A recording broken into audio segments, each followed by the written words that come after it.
All right, guys. So today we're going to be going over a couple different conversations about professional photography. Is it necessary given the advent of all these amazing smartphones, given the advent of all this amazing photography principles, whenever you can send stuff in to be retouched, whenever people are Instagram famous and putting out tons of great content when it comes down to the photos that they're actually putting out in the market. So is the question that you need a professional photographer? And I think that's a loaded question because I think there's a lot of details that fall into fashion when you're having the conversation about whether or not you actually need a professional photographer and whether you should be putting the money in to actually buy this professional photographer for your listings. So let's go back to the starting point. One, the conversation of the last 15 years in real estate. My first listing that I ever picked up had the ability to add 3 photos. In those 3 photos, we are talking, they equated to about that size on everywhere that I put it. So even if they were going out to websites, they were so minimal that they didn't have a lot of impact. Today, a photo that or a MLS listing that does not have a minimum of 12 listings will not be syndicated throughout the entire region of real estate. So you're not getting to Zillow, you're not getting to Trulia, you're not getting to Realtor.com if you don't at least have 12 photos. Now that's our MLS rule, but I would assume that that tends to fall fashion to every MLS out there. So the question is, if now we need 12 photos, what about those houses that don't have access to the best photography, right? And then the second question comes down to, is this phone, and it's a little blurred out, right? I'm using a filter as well that blurs out the entire phone, but that's I have to put my hand here to see if it takes out the filter. So this right here gives us the concept. And just to use the background here, I have a bokeh filter. If you notice when I run my finger over it, I have a bokeh filter behind me. Why do I have this? Because this is what mirrorless cameras do. They add filters like what I can now use AI to actually put into effect. Same thing goes into things like green screens, and then touch-ups, right? So there's a lot of places out there right now, like Box Brownie and other similar programs that allow you to take your actual photos and retouch them, make them dark or evening photos or sunset photos, or you can take and add light to them, or you can take and add beautiful skylines to them. You can do all these things. So first off, the question is, should you be doing that? Second of all is, do you need to hire a professional photographer if you can pay these alternate third-party resources to put these things into play? So I think this comes down to a couple different questions. Number one, what type of house are you looking at? Now, if you're selling $1 million home, I would suggest that a professional photographer will give you the best resource. And what this is a time conversation, if anything, because the answer is yes, you could possibly do some editing and get some great content that would be really relative for that property. But what if you had somebody else that is hired to do that position to put those things into aspects so you can get your time put in the most effective nature? What does that mean? Well, if you get $1 million listing, your highest dollar per value task should be trying to sell said $1 million listing. So bringing that out to buyers, bringing that out to other resources.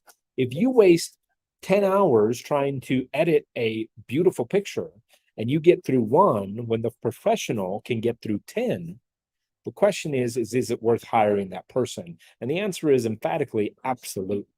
So as much as we have this advent of new phones with great cameras back in them, the question isn't that. The question is, what time, energy are you going to be able to put into editing and going through this process? We were on vacation recently and I saw what would be classified as these Instagram travelers, right? These are people that literally go everywhere around the country. And instead of enjoying the sights, they're completely focused about getting the professional photography that they want to post on Instagram. Now, that's become a job in a lot of ways. But the question is brought up to the fact that while I'm enjoying the turtles in Hawaii, they're enjoying the fact of getting the best photo of the turtles in Hawaii.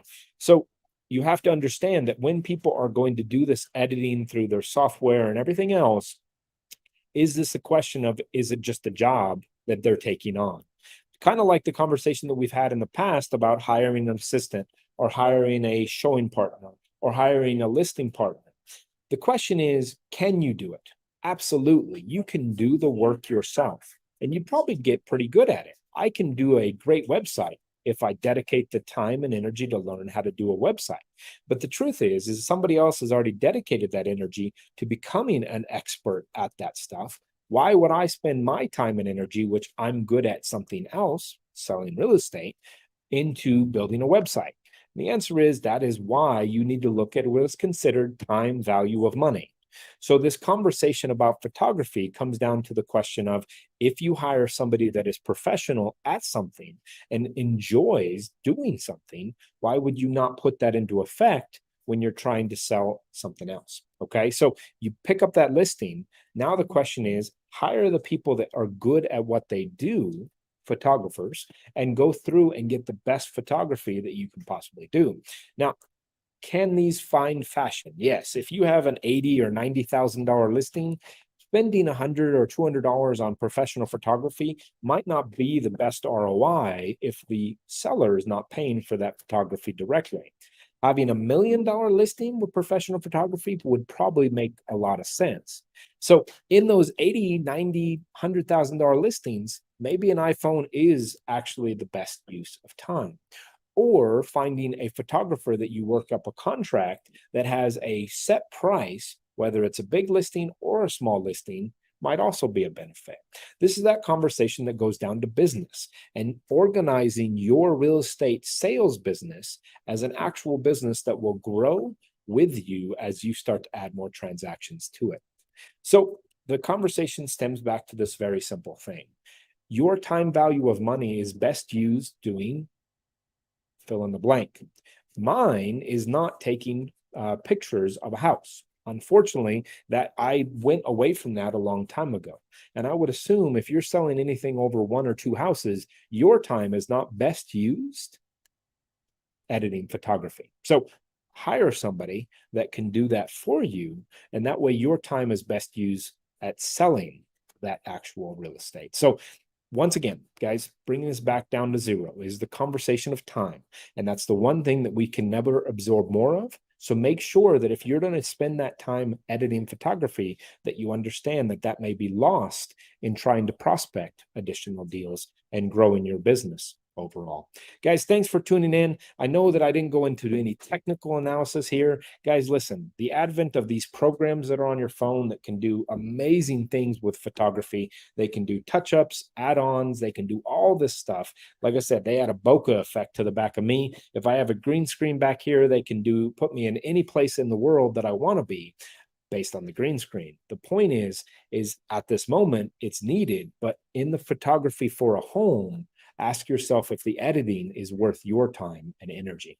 Guys, have a great day. Enjoy. And remember, tune in for our other series. We have Tea with Andrew on Wednesday at 3 p.m. Mountain Time. And then we have Fundamentals with Kent and Andrew at 2 p.m. on Thursday. And that is Mountain Time as well. Tune in as we go through these things together. And then last but certainly not least, on Friday at 9 a.m. Mountain, we have our agent attraction for all those EXP agents or anybody just intrigued to find out what's going on over at EXP. Guys, thank you for your time. Enjoy. See you later.